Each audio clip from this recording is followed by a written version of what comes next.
Have you ever wondered what would happen if you could go back in time and change one decision that ruined your life? That's exactly what happened to George. He sacrificed his hand to save Mary from danger, giving up his promising art career. And how did she repay him? By mocking his disability and cheating with his rival. On their wedding day, George discovered Mary's true feelings. She couldn't stand his damaged hand, the very hand he lost protecting her. Their argument led to a fatal crash, but then something strange happened. George woke up 2 years in the past, on the night everything went wrong. This time, he had a choice: protect Mary again or save himself. What would you do if the person you sacrificed everything for betrayed your trust? Would you make the same sacrifice again? In this second chance at life, the tables turn completely.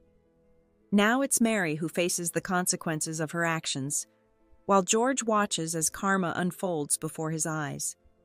This isn't just a story about revenge, it's about justice, second chances, and seeing people's true colors when they face the pain they once inflicted on others. Stay until the end to see how Mary finally realizes what she lost when the wheel of fortune turns against her. The moment I stopped protecting her from the blade, Mary's tears flowed freely as she pleaded for me to reverse time to the previous evening. Just hours before our wedding, Mary had been intoxicated when I accidentally overheard her confiding in her closest friend, her voice dripping with reluctance about becoming my wife. "I honestly can't bring myself to marry George," she slurred. "He can't even use a spoon with his right hand. How will I ever feel comfortable introducing him to people? What if everyone mocks me for marrying someone with a disability? Where would I hide my face? Sure, he rescued me, but does that mean I owe him the rest of my life? I'm filled with regret. I don't want to spend my days with someone who can't fully function. When his damaged hand touches my skin, I feel nothing but revulsion. I've already given him 2 years of my youth. Isn't that payment enough?" I glanced down at my mangled right hand, the very hand that had been sacrificed to save her life. Now that same sacrifice had become the source of her contempt. On our wedding day, Mary and I had a devastating argument. Our vehicle spun out of control and smashed into the mountainside.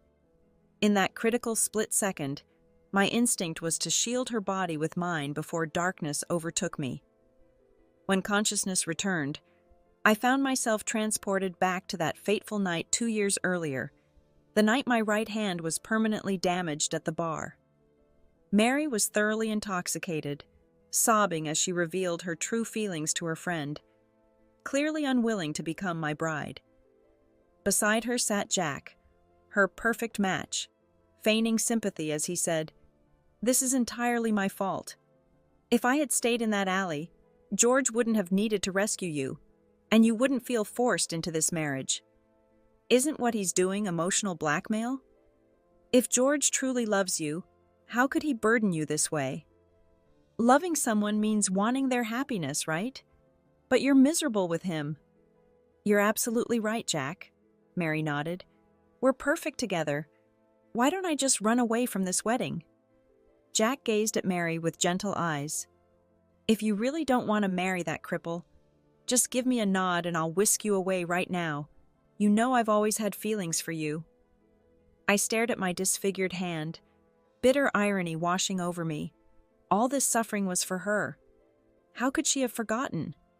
2 years ago, in this very bar, Mary's friends had thrown a party celebrating our engagement. Everyone was tipsy when Jack proposed a challenge. Whoever was brave enough to walk through the dangerous, unlit alley would prove their courage. That shadowy pathway had no streetlights, and a sense of menace hung in the darkness.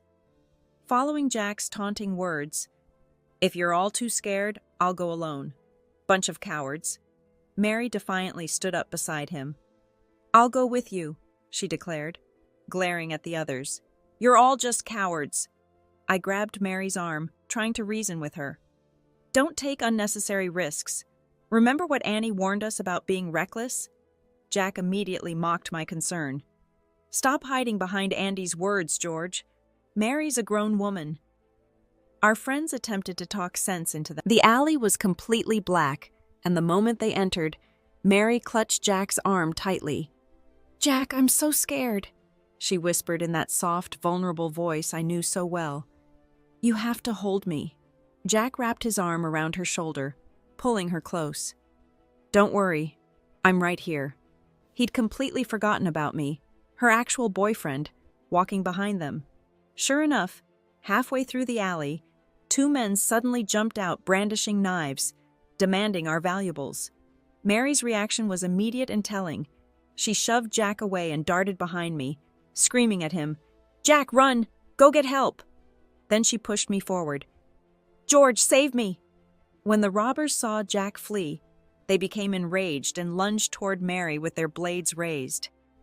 In that critical moment, I instinctively reached out, my hand closing around the knife's sharp edge.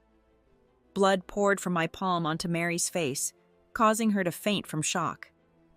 Thankfully, police arrived just in time to capture the attackers. When Mary regained consciousness, I was still in surgery. After the operation, the doctor delivered the devastating news. The nerves in my right hand had been severed. I might never regain normal function. Mary stared at me lying in the hospital bed, my hand heavily bandaged, and broke down sobbing. "George, I'm so sorry. I'll make this up to you for the rest of my life. It's all my fault your hand is ruined." I tried to comfort her despite my own grief. "It's okay. If I can't use my right hand, I still have my left one." For over a year after the stitches were removed, I dedicated myself to rehabilitation exercises daily. While there was some improvement, my right hand would never be as nimble as before. I could no longer hold a paintbrush properly, devastating for an art student like me. Not being able to paint with my dominant hand essentially destroyed my future career. I couldn't even participate in the graduation exhibition with my mentor, something I'd worked toward for years. Those countless nights of practice and passion, all rendered meaningless by a single moment of sacrifice. At night I would cry alone, but during daylight hours I maintained a brave face, afraid Mary would be consumed by guilt if she discovered my true despair. My professor could only watch helplessly. I had been his star pupil, the most talented and gifted, but now I couldn't even hold a paintbrush without trembling. Jack, Mary, and I had been college classmates, and because of my injury, they were the ones whose works appeared at the graduation exhibition. With our mentors' connections supporting them, they became overnight sensations in the art world, gaining recognition as promising young painters. How ironic that the very hand I sacrificed to protect her would later become the source of her disgust and resentment. Tomorrow was meant to be our wedding day, but tonight I'd heard her unfiltered thoughts. I couldn't decide if overhearing her true feelings was fortunate or the cruelest twist of fate. That night I tossed and turned, sleep evading me completely. The next morning, when I arrived to collect my bride, my mind was still in a fog as I gazed at Mary in her radiant wedding dress. I couldn't hold back anymore. "Mary, will you regret marrying me?" I asked directly. She froze momentarily before forcing a smile. "What are you talking about? Have you been listening to gossip? Of course I won't regret it." I decided there was no point hiding anymore. "I heard what you said to your best friend last night, that you don't want to marry a useless person. I don't want you to live with regret, Mary." Her face instantly flushed with anger. "You were spying on me? I was drunk and talking nonsense. What are you trying to say now? That you don't want to get married? Do you want everyone to say I'm ungrateful? That you saved me but I wouldn't marry you? Do you want rumors to destroy me?" She became increasingly agitated. "Do you know that my art exhibition with Jack is about to open? Calling off the wedding now? Do you have any idea how much this would damage my reputation?" In that moment, I realized that in her heart, public image far outweighed any genuine feelings between us. As her tirade grew more heated, she reached out and shoved me. My hand slipped from the wheel. The car veered sharply at high speed, crashing directly into a stone pillar by the roadside. Just like that, Mary and I died in a car accident on what should have been our wedding day. When I regained consciousness, I found myself back in that bar from 2 years ago. My friend was shaking me awake urgently. "George, Mary and Jack are insisting on going through that alley." When I snapped back to reality, I found myself stunned, looking around in disbelief. I had been reborn to that fateful night 2 years ago when our friends were celebrating our engagement. Across the room, Jack and Mary were once again arguing about venturing down that dangerous, pitch-black alley. I made an attempt to sound genuinely concerned as I warned Mary, "That alley is really dangerous. Don't go there. Some serious incidents happened there recently." Mary dismissed my warning with a scoff. "You're such a scaredy cat. I'm going, and since you're my boyfriend, you have to come with me." Her eyes flashed with challenge. Remembering everything that had unfolded in my previous life, I silently followed them into the darkness. I was curious. Would things play out differently this time around? Just as before, 2 thugs emerged from the shadows, brandishing knives and demanding our valuables. But what happened next was slightly different. Jack and Mary both shoved me forward as a human shield. "George, block them!" Jack shouted. "We'll go call the police." With that, they clasped hands and sprinted toward the alley entrance.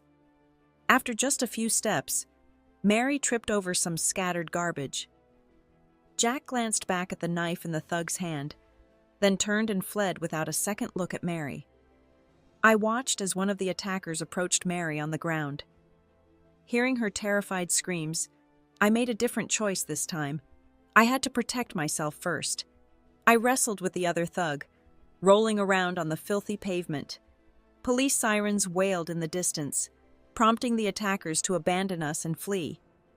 When officers rushed in, they found Mary kneeling on the ground, clutching her bleeding hand and sobbing in agony. A severed middle finger lay nearby on the blood-soaked ground. I had sustained only minor injuries, cuts and bruises on my face and body that looked frightening but weren't serious. In this timeline, Mary was hurt far worse than in my previous life. When Mary's parents arrived at the hospital and assessed the situation, they erupted in fury. "George, what have you done?" they shouted. "How could you not protect Mary? The doctor says the nerves in her right hand are damaged, and she's lost a finger. How will she ever paint again?"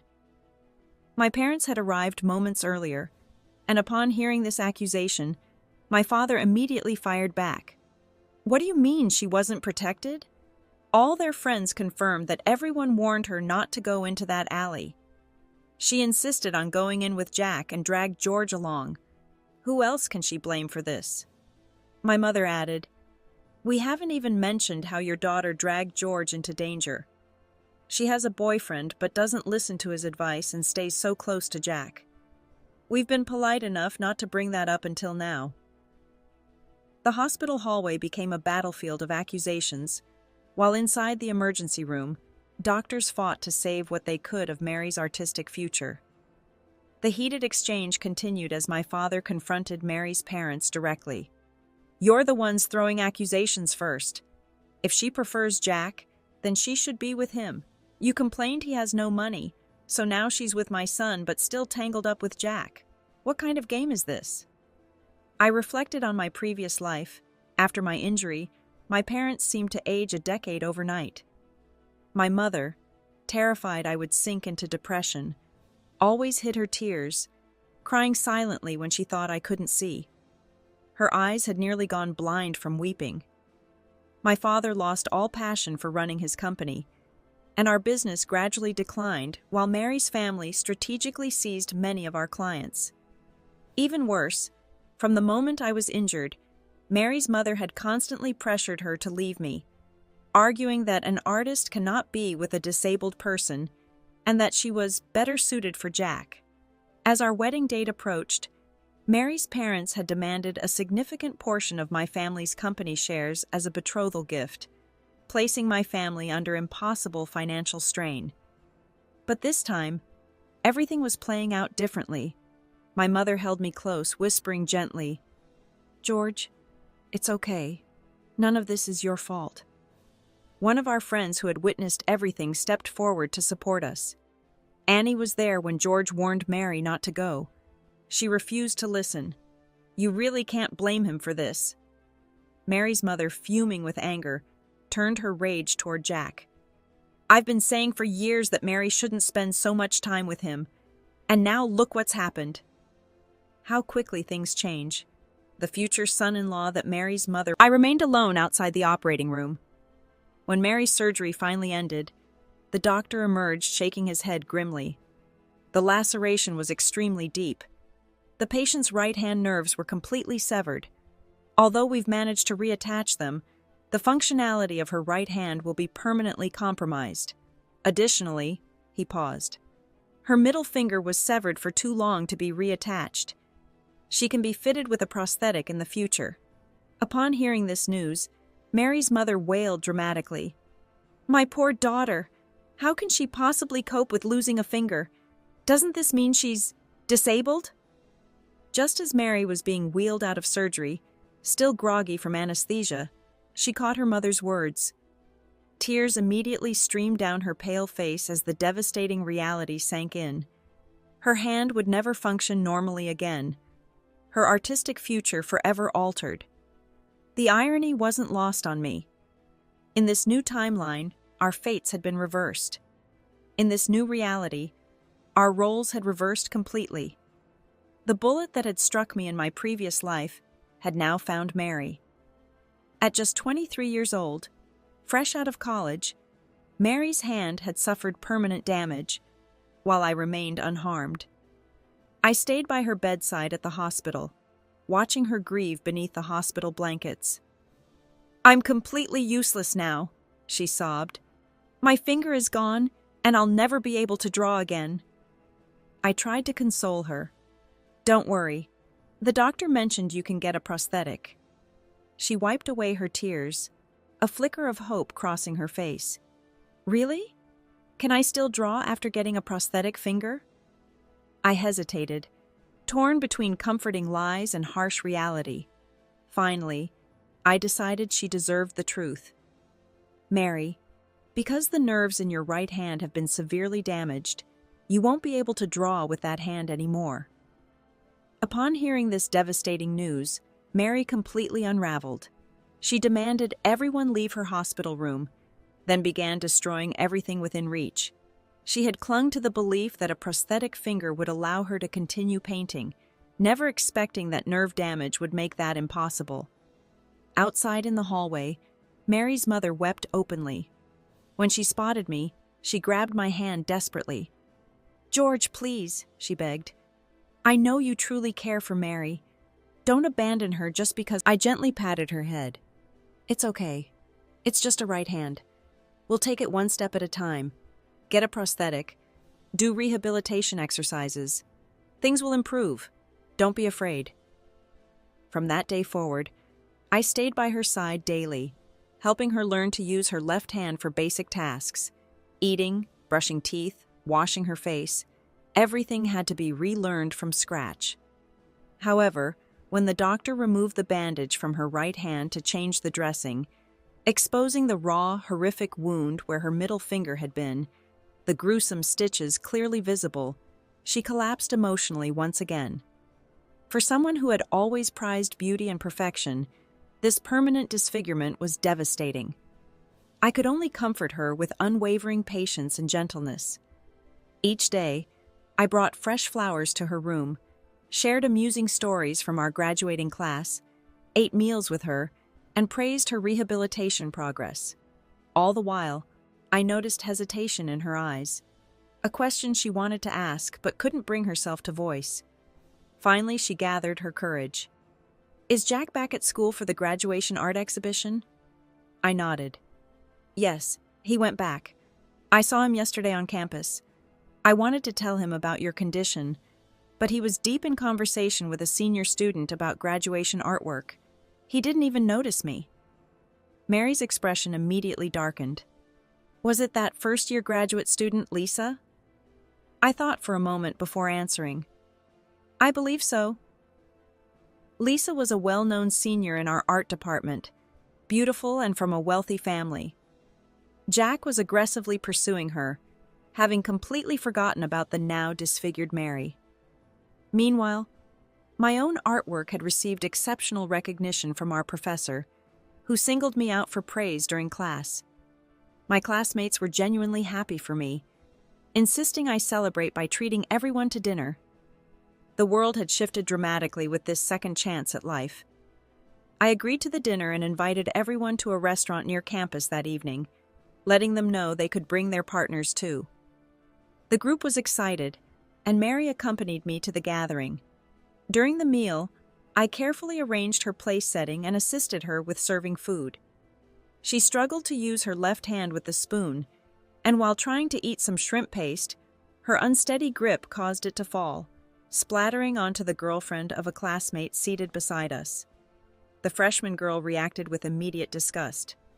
"Oh my God, what's wrong with you? You can't even hold a spoon properly, like a toddler just learning how to eat." Mary had always been the art department's golden child, admired by everyone and treated with reverence. She had never faced such public humiliation before. Being ridiculed by a freshman girl broke something inside her, and tears started flowing uncontrollably down her face. Several classmates and their partners began whispering among themselves, not bothering to lower their voices enough. "What's her problem? She starts crying after one little comment? Isn't she being overly sensitive? How are we supposed to hang out with her in the future? I heard she lost a finger on her right hand and the nerves are damaged. She can't even hold things properly. Isn't it embarrassing to come out to dinner like this?" The scene felt hauntingly familiar. In my previous life, I had endured a similar experience at a dinner table, being mocked for my inability to hold utensils properly. After that incident, Mary had been mortified and picked a terrible fight when we got home. "How can I take you anywhere if you act like this?" she had screamed at me. "I told you not to come, but you insisted on attending the banquet. Do you have any idea how important those contacts from the Painting Association are to me? If people look down on me because of you, how am I supposed to navigate these professional circles? I can't be seen with someone disabled every day." That humiliation had pushed me into a deep depression.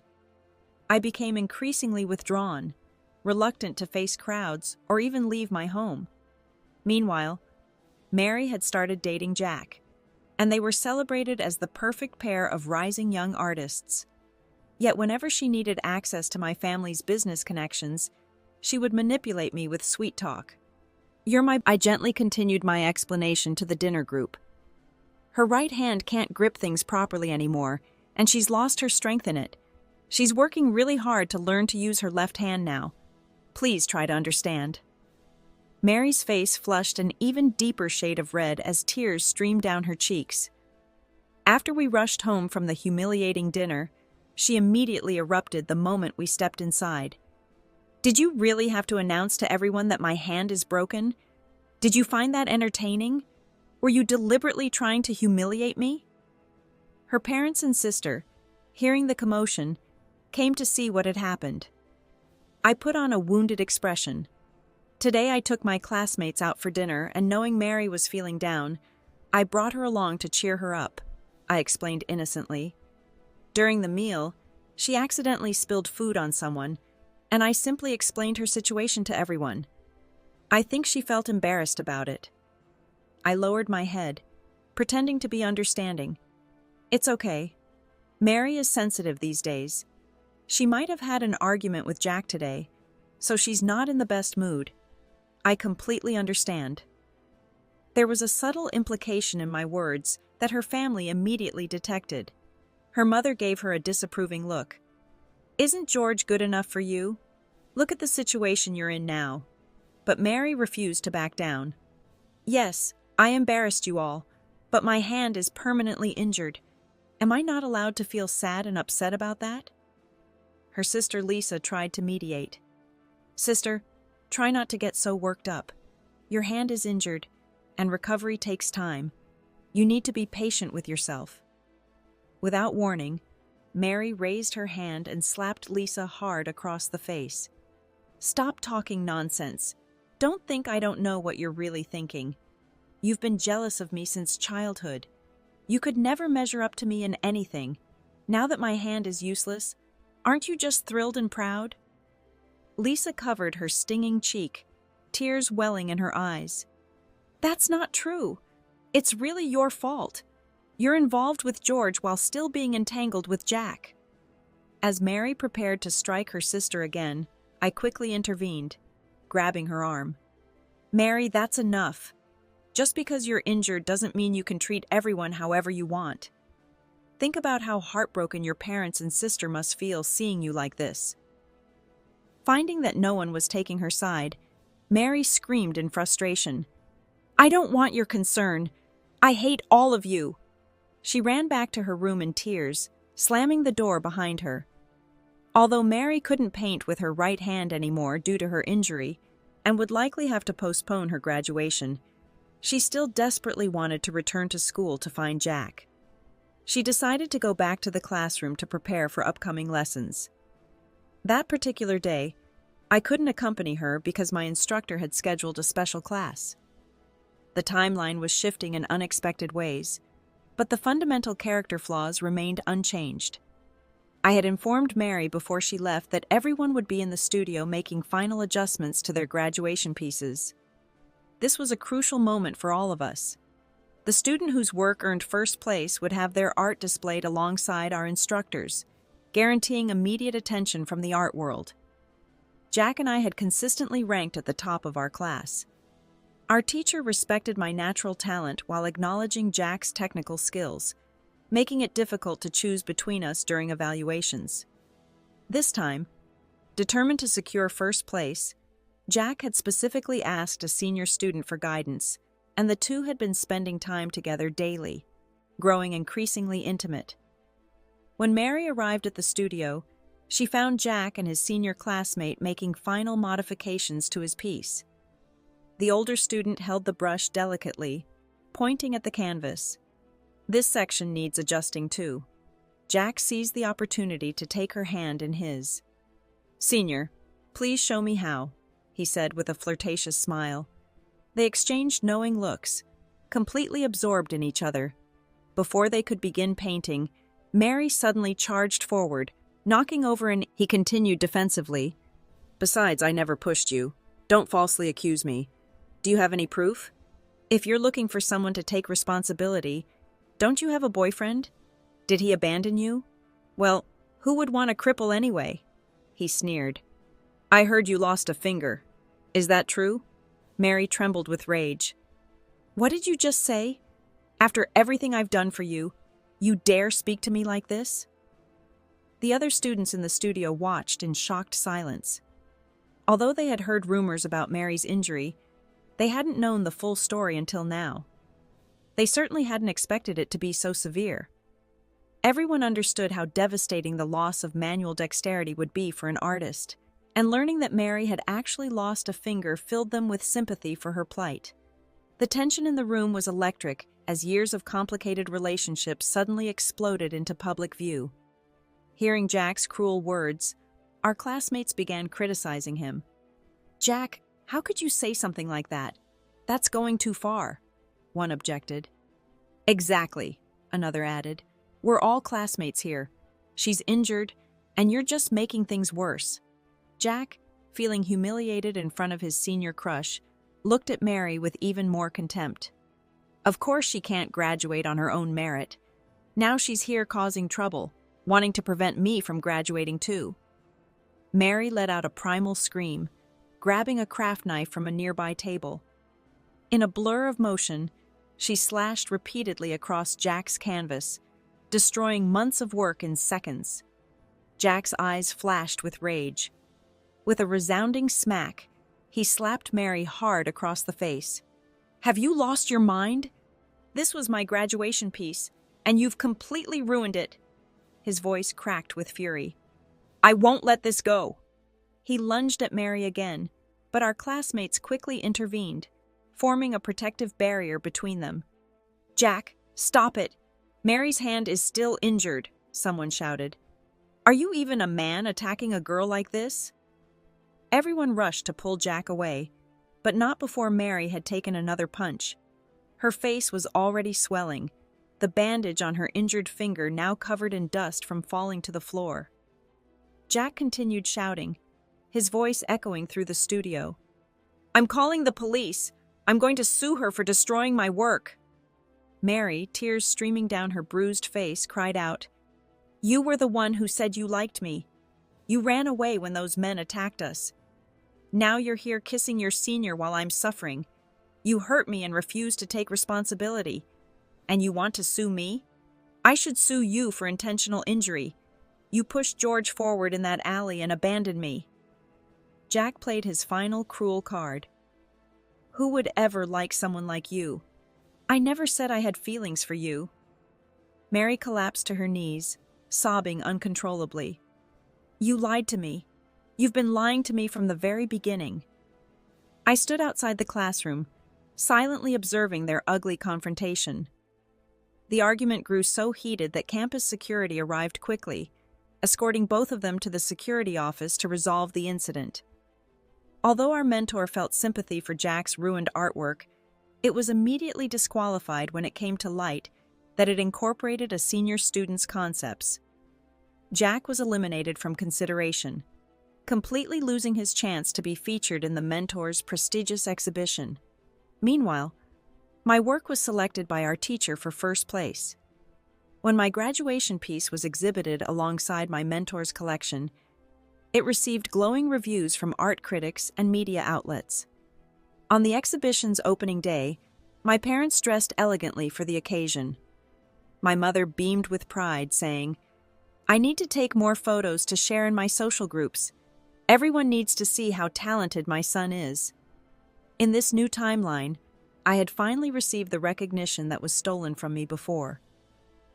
My father gently squeezed my shoulder. "Good son.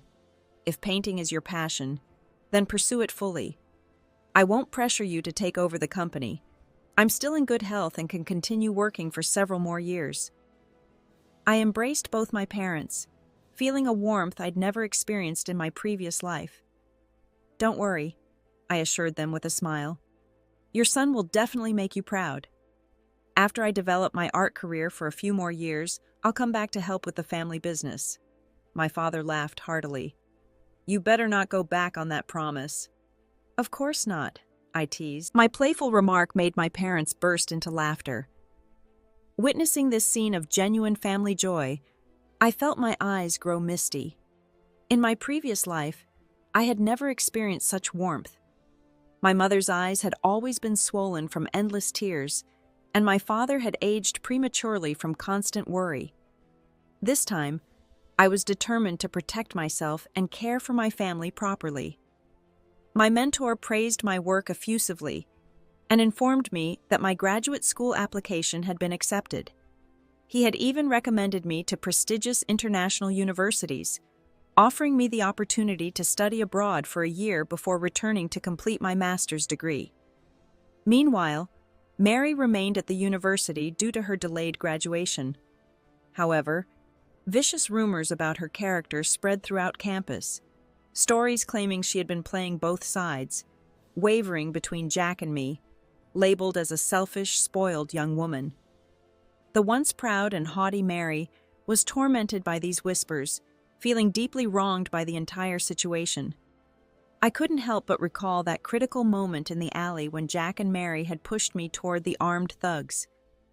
If I hadn't dodged to the side at that precise instant, I might not have survived at all. Now Mary's hand was permanently damaged, her artistic career in ruins, while Jack continued living carefree as though nothing had happened. I couldn't help but sigh when I saw her.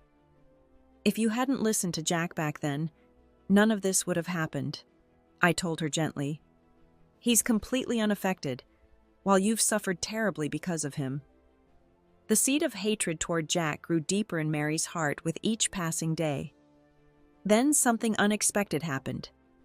Mary received an anonymous package containing a USB drive. Although the video footage was grainy and dark, it clearly showed the events from that fateful night in the alley. The moment when, threatened by a knife-wielding thug, Jack and Mary had pushed me forward as a human shield. It captured Mary tripping over garbage, followed by Jack's cowardly escape, abandoning her completely. I later discovered from a bartender that there had been a security camera mounted at the entrance of a house at the far end of the alley. Someone had sent Mary the footage of her betrayal. The video footage hadn't been easy to obtain. I had gone to considerable lengths to locate the surveillance recording from that night and sent it anonymous. How could I possibly have feelings for him? I've only ever loved you, so don't betray me. George is so clueless. He has no idea I gave you his sketches. Each message was like a knife twisting in my heart. Seeing those incriminating messages, my blood ran cold. You submit his sketches first, and if he submits the same ones later, the teacher will definitely accuse him of plagiarism. My heart felt as though it had plunged into an ice cellar. Although I had suspected for some time that her feelings for me weren't genuine, I never imagined she would deliberately sabotage my academic career for Jack's benefit. Thankfully, I had changed my graduation painting concept at the last minute. Otherwise, I would have been completely ruined. The final time I saw Mary was at her home. I placed all the evidence before her and confronted her directly. I've been with you for 3 years. Haven't I treated you well? What did I do to deserve this? Why would you betray me like this? Mary's face remained emotionless. Because I never liked you at all. The person I've always loved is Jack. Then why agree to be my girlfriend in the first place? I pressed. She sneered coldly. Because you have money and talent. Jack needed your ideas to create better work and gain more opportunities for success. But unfortunately, it's all useless now. Something snapped inside me. I slapped her hard across the face right in front of her stunned parents. Mary, if you didn't love me, you could have simply told me and ended our relationship. Instead, you chose the most vicious path, not just cheating, but conspiring with Jack to nearly destroy my future. Later, we were planning our wedding when I confessed to my friend that I couldn't bear marrying George. Jack promised that if I wanted, he would help me escape immediately. Then, on the way to the ceremony, George confronted me. He had overheard my conversation with my friend. I became defensive and ashamed. If I canceled the wedding, people would gossip about my ingratitude. For the sake of my reputation, I couldn't back out. Our heated argument in the car escalated until I grabbed the steering wheel in anger, causing us to crash into the mountainside. We both died on that road. When I awakened from this nightmare, it felt as though I'd lived an entire lifetime. The dream felt so real that I couldn't stop crying. Now in this reality, it was my hand that was permanently damaged. Perhaps this truly was the karmic retribution I deserved. I owed George too much. I recalled the night my hand was injured, how I impulsively followed Jack into that alley. When the knife-wielding thug appeared, Jack whispered, "Push George forward to buy us time. Then let's run." I hesitated momentarily, but followed Jack's lead and reached out. While fleeing, I stumbled and fell, and Jack ran away without looking back. His supposed love proved so fragile in the face of danger. Only then did I understand how blind I'd been, never appreciating those who truly cared for me. Comparing the events in my dream with my current circumstances, I couldn't help but laugh bitterly. George, leaving someone as selfish and small-minded as me was probably the best decision you ever made. Jack and I were truly compatible, like two pieces of rotting wood, destined to decay slowly in darkness, never able to create a beautiful future together. George, I hope you find true happiness this time. May you shine brightly like the sun. That is my wish for the George I've loved since I was 18. If this story of second chances and karmic justice moved you, hit that like button. Subscribe to see more stories where the tables turn on those who take others for granted. Share with friends who appreciate stories with unexpected twists. Leave a comment about what you would have done in George's position. Thanks for watching.